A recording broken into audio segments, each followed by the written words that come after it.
জয়পুরহাটে শুরু হয়েছে আন্তর্জাতিক নাট্য উৎসব। শান্তিনগর থিয়েটারের পথচলার ৩ দশক পূর্তি উপলক্ষে আয়োজন করা হয়েছে এই উৎসবের, যেখানে বাংলাদেশ ছাড়াও অংশগ্রহণ করেছে জাপান ও ভারতের নাট্যশিল্পীরা। হাতের মুঠোয় হাজার বছর, আমরা চলেছি সামনে, এমন স্লোগানেই জয়পুরহাটে শুরু হয়েছে আন্তর্জাতিক নাট্যোৎসব। উৎসবের প্রথম দিন সন্ধ্যায় মঞ্চস্থ হয় জাপানের দল বাজনাবিট মিউজিক্যাল থিয়েটারের বিশেষ প্রদর্শনী। এছাড়াও ছিল ভারতের গোবরডাঙ্গা রবীন্দ্র নাট্য সংস্থার ধনপতি উপাখ্যান নাটক।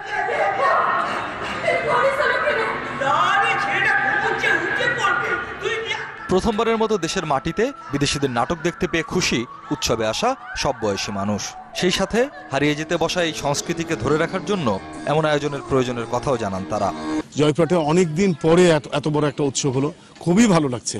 নাটক মানে জীবন, এগুলো আরো বেশি বেশি করে করা উচিত, বেশি বেশি ভাবে ছড়িয়ে দেওয়া উচিত।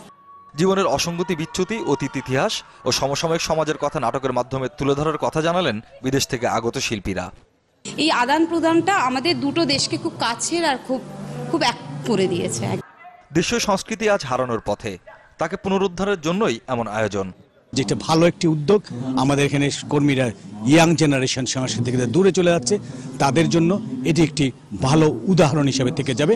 এই নাট্য উৎসবের মাধ্যমে আমরা যেমন দেশ বিদেশের নাটককে আমরা জয়পুরহাটবাসীর সামনে উপস্থাপন করতে চাই এবং জয়পুরহাটের সাংস্কৃতিক অঙ্গনে একটা আলোর সৃষ্টি করতে চাই।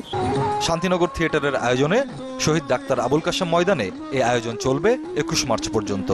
যখন আকাশ থেকে বরফ পড়তে থাকে। Desk report, channel 24।